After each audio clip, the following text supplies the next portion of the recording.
नमस्कार दोस्तों, लक्ष्य चैनल में आपका स्वागत है। आज मैं एसएससी के कुछ महत्वपूर्ण प्रश्नों को लेकर आया हूं, जो कि केवल हिस्ट्री का पार्ट है। दोस्तों, मैं इसका 4 पार्ट आपको प्रोवाइड करा चुका हूं और यह एसएससी का 5वां पार्ट का वीडियो होगा। तो दोस्तों, यदि आप मेरे चैनल को लाइक, शेयर और सब्सक्राइब नहीं किए हैं तो कर दें और साथ में बेल आइकन को दबाना ना भूलें। तो दोस्तों, चलिए हम समय को ध्यान में रखते हुए वीडियो को स्टार्ट करते हैं।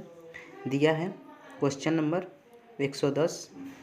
चंद्रगुप्त द्वितीय ने विक्रमादित्य की पदवी धारण की थी, जिसका अर्थ है। तो बताइए दोस्तों, इसका आंसर क्या है? क्वेश्चन नंबर 110 का आंसर क्या है? तो दिया है ए सूर्यदेव, बी अग्नि, सी वायु, डी इंद्र। तो दोस्तों 110 का आंसर ए सही है, यानी कि सूर्यदेव। दिया है अगला क्वेश्चन 111। गुप्त वंश का अंतिम शासक कौन था? ए पुरुगुप्त, बी विष्णुगुप्त, सी स्कंदगुप्त, डी कुमारगुप्त। तो दोस्तों बताइए इसका आंसर क्या है? तो दोस्तों 111 का आंसर है बी, यानी कि विष्णुगुप्त। दोस्तों चलिए चलते हैं अगले क्वेश्चन की तरफ। दिया है क्वेश्चन नंबर 112। महाराजाधिराजा की उपाधि लेने वाला प्रथम गुप्त शासक कौन था? ए चंद्रगुप्त प्रथम, बी समुद्रगुप्त, सी कुमारगुप्त, डी स्कंदगुप्त। दोस्तों 112 का आंसर बताइए क्या होगा? तो दोस्तों 112 का आंसर ए सही है, अर्थात चंद्रगुप्त प्रथम। दिया है अगला क्वेश्चन 113वां क्वेश्चन। किस साम्राज्य को हिंदुत्व का स्वर्ण युग माना जाता है? तो दोस्तों बताइए किस साम्राज्य को हिंदुत्व का स्वर्ण युग माना जाता है? मौर्य साम्राज्य को, मुगल साम्राज्य को, गुप्त साम्राज्य को, चोल साम्राज्य को। तो दोस्तों 113 का आंसर बताइए क्या सही है? तो दोस्तों 113 का आंसर सी सही है, यानी कि गुप्त साम्राज्य को स्वर्ण युग माना जाता है। दिया है क्वेश्चन नंबर 114। भारत के इतिहास में किसके शासनकाल को भारत का स्वर्णिम युग कहा जाता है? भारत के इतिहास में किसके शासनकाल को भारत का स्वर्णिम युग कहा जाता है? ए मुगल साम्राज्य को, बी मराठा साम्राज्य को, सी गुप्त साम्राज्य को, डी मौर्य साम्राज्य को। तो दोस्तों 114 का आंसर बताइए कौन सा सही है? 114 का, तो दोस्तों 114 का आंसर सी सही है, अर्थात गुप्त साम्राज्य को। दोस्तों चलिए चलते हैं क्वेश्चन नंबर 115 की ओर। दिया है क्वेश्चन नंबर 115। आर्यभट्ट और कालिदास किस गुप्त शासक के दरबार में थे? कुमारगुप्त प्रथम, चंद्रगुप्त द्वितीय, समुद्रगुप्त, स्कंदगुप्त। तो दोस्तों 115 का आंसर बताइए कौन सा सही है? 115 का, तो दोस्तों 115 का आंसर बी सही है, यानी कि चंद्रगुप्त। दोस्तों चलिए चलते हैं अगले क्वेश्चन की तरफ। दिया है अगला क्वेश्चन 116। घटोत्कच किस साम्राज्य का राजा था? घटोत्कच किस साम्राज्य का राजा था? गुप्त साम्राज्य का, कण्व साम्राज्य का, शुंग साम्राज्य का, मौर्य साम्राज्य का। तो दोस्तों 116 का आंसर बताइए कौन सा सही है? तो दोस्तों चलिए हम बताते हैं, 116 का आंसर ए सही है, अर्थात गुप्त साम्राज्य। दिया है अगला क्वेश्चन नंबर 117। प्रभावती गुप्त प्रारंभिक भारत के सबसे महत्वपूर्ण शासक की पुत्री थी। प्रभावती गुप्त आरंभिक भारत के सबसे महत्वपूर्ण शासक किसकी पुत्री थी? चंद्रगुप्त द्वितीय की, गुप्त प्रथम की, विष्णुगुप्त की, समुद्रगुप्त की। तो दोस्तों 117 का बताइए आंसर क्या है? तो दोस्तों 117 का आंसर ए सही है, यानी कि चंद्रगुप्त द्वितीय की। दिया है क्वेश्चन नंबर 118। प्रथम हुण आक्रमण कब हुआ था?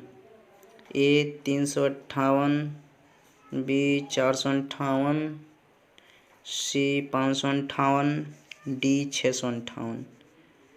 तो 158, 118 का बी आंसर सही है, यानी कि 458। दिया है दक्षिण भारतीय राज्यवंश चोल चालुक्य पल्लव संगम से संबंधित कुछ महत्वपूर्ण प्रश्न दिया है दोस्तों।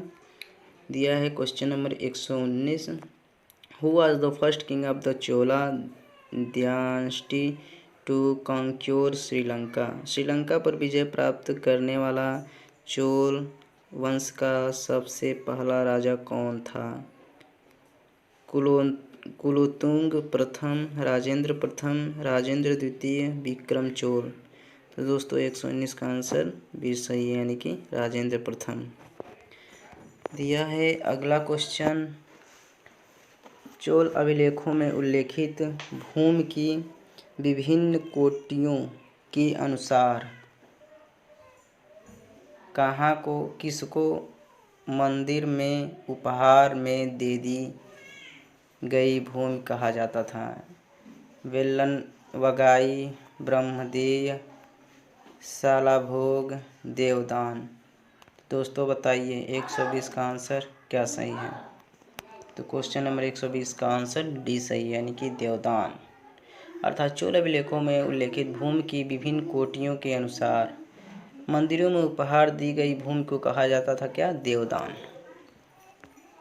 क्वेश्चन नंबर 121, राजेंद्र प्रथम किसके पुत्र थे। ए बिंदुसार प्रथम का, बी देवभूति प्रथम का, सी स्कंदगुप्त प्रथम का, डी राजाराज प्रथम का। तो दोस्तों 121 का आंसर बताइए कौन सा सही है। तो दोस्तों 121 का आंसर डी सही है, यानी कि राजराज प्रथम का। दिया है अगला क्वेश्चन, चोल वंश भारत के किस भाग में अधिकतर शासन करते थे। पूर्वी भाग में, बी पश्चिमी भाग में, सी उत्तरी भाग में, डी दक्षिणी भाग में। दोस्तों 122 का आंसर है डी, यानी कि दक्षिण भाग में। दिया है क्वेश्चन नंबर 123, अभिलेखों में उल्लेखित भूमि की विभिन्न कोटियों के अनुसार को जैन संस्थानों में दान दी गई भूमि कहा जाता था। यानी कि जैन संस्थानों में दान में दी गई भूमि को क्या कहा जाता था। बेल्लन वगाई, ब्रह्मदेय, सालाभोग, पल्लीचंदम। दोस्तों बताइए इसका आंसर कौन सा सही है क्वेश्चन नंबर 123 का। दोस्तों क्वेश्चन नंबर 123 का आंसर सही है डी, यानी कि पल्लीचंदम। अगला क्वेश्चन दिया है क्वेश्चन नंबर 124, चोल अभिलेखों में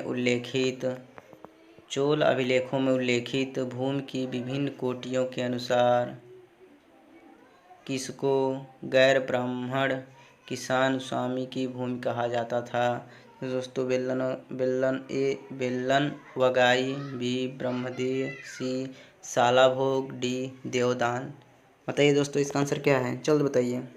क्वेश्चन नंबर 124 का आंसर बताइए दोस्तों क्या है। तो दोस्तों क्वेश्चन नंबर 124 का आंसर है ए, यानी कि बेल्लन वगाई। दिया है क्वेश्चन नंबर 125, चोल अभिलेखों में उल्लेखित भूमि की विभिन्न कोटियों के अनुसार किसको किसी विद्यालय में रख रखाव की भूमि कहा जाता था। वेल्लन वगाई, ब्रह्मदेय, सालाभोग, देवदान। तो दोस्तों बताइए इसका आंसर क्या है। 125 का आंसर बताइए क्या है। दोस्तों 125 का आंसर है सी, अर्थात सालाभोग। दिया है क्वेश्चन नंबर 126, आधुनिक आंध्र प्रदेश में काकतीय वंश की किस रानी ने वारगल क्षेत्र पर शासन किया। आधुनिक आंध्र प्रदेश में काकतीय वंश की किस रानी ने वारगल क्षेत्र पर शासन किया। तो ए दिया है रुद्रमा देवी, बी दिया है अहिल्या देवी, सी दिया है भगवती, डी दिया है भानुमति। तो दोस्तों बताइए 126 का आंसर क्या है, बताइए दोस्तों। तो दोस्तों 126 का आंसर है ए, यानी कि रुद्रमा देवी। चलिए चलते हैं अगले क्वेश्चन की तरफ। दिया है अगला क्वेश्चन 127, चोल अभिलेखों में उल्लेखित भूमि की विभिन्न कोटियों के अनुसार किसको ब्राह्मणों को उपहार में दी गई भूमि कहा जाता था? वेल्लन बगाई को, ब्रह्मदेय को, सी सालाभोग को, डी देवदान। तो दोस्तों बताइए क्वेश्चन नंबर 127 का आंसर क्या है? तो दोस्तों 127 का आंसर बी सही है, यानी कि ब्रह्मदेय। तो दोस्तों यहाँ ब्राह्मण पूछा है, ब्राह्मणों को दिया गया दान, तो यानी ब्रह्मदेय होगा। अगर देव मंदिरों में दान दिया गया हो तो वहाँ पे देवदान होगा। तो दोस्तों इस प्रकार के 4 प्रश्नों को इसमें समाहित किया गया है, इसको ध्यान दीजिएगा। वीडियो को एक बार और देख लीजिएगा। दिया है क्वेश्चन नंबर 128, संगम साहित्य के संरक्षक कौन थे? दोस्तों 128 का बताइए, बहुत ही अच्छा क्वेश्चन है, SSC CGL टायर फर्स्ट में पूछा गया है। संगम साहित्य के संरक्षक कौन थे? नायक थे, चंदेल थे, पांड्य थे, सोलंकी थे। दोस्तों 128 का आंसर सी सही है, यानी कि पांड्य। दिया है क्वेश्चन नंबर 129, पल्लव वंश की राजधानी क्या थी? पल्लव वंश की राजधानी क्या थी? कांचीपुरम, बी तिरुचिरापल्ली, सी तंजौर, डी चेन्नई। तो दोस्तों 129 का आंसर बताइए क्या सही है? तो दोस्तों 129 का आंसर ए सही है, अर्थात कांचीपुरम। दिया है अगला क्वेश्चन, महाबलीपुरम के स्मारकों के समूह को किसने बनवाया था? महाबलीपुरम में स्मारकों के समूह को किसने बनवाया था? बहुत ही इंपॉर्टेंट क्वेश्चन है दोस्तों, जो कि 2017 में पूछा गया SSC 10+2 CHSL में।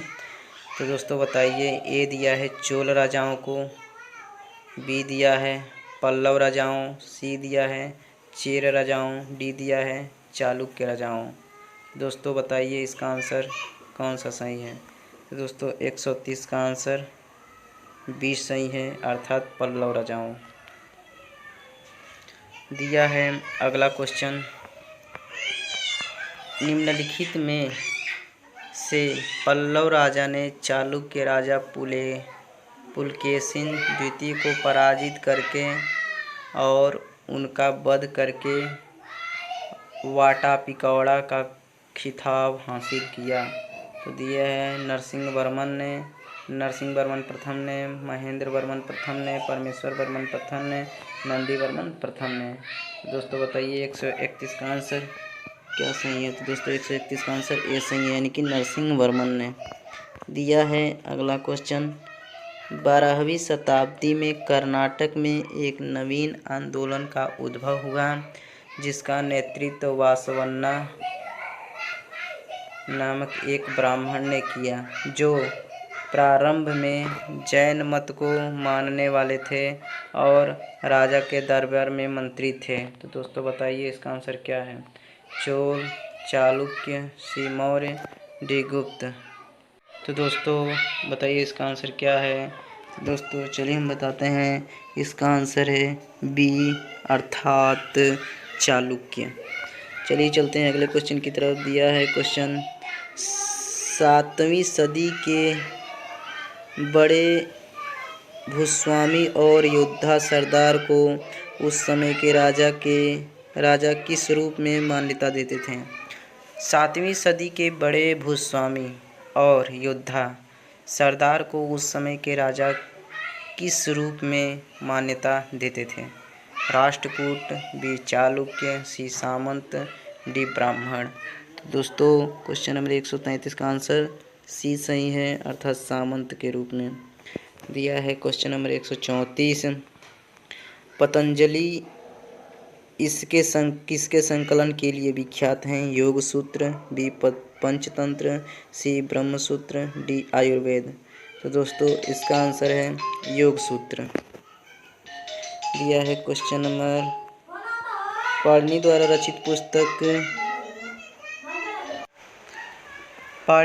रचित पुस्तक का क्या नाम है?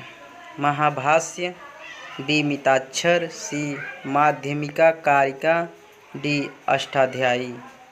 तो दोस्तों क्वेश्चन नंबर 135 का आंसर बताइए क्या सही है?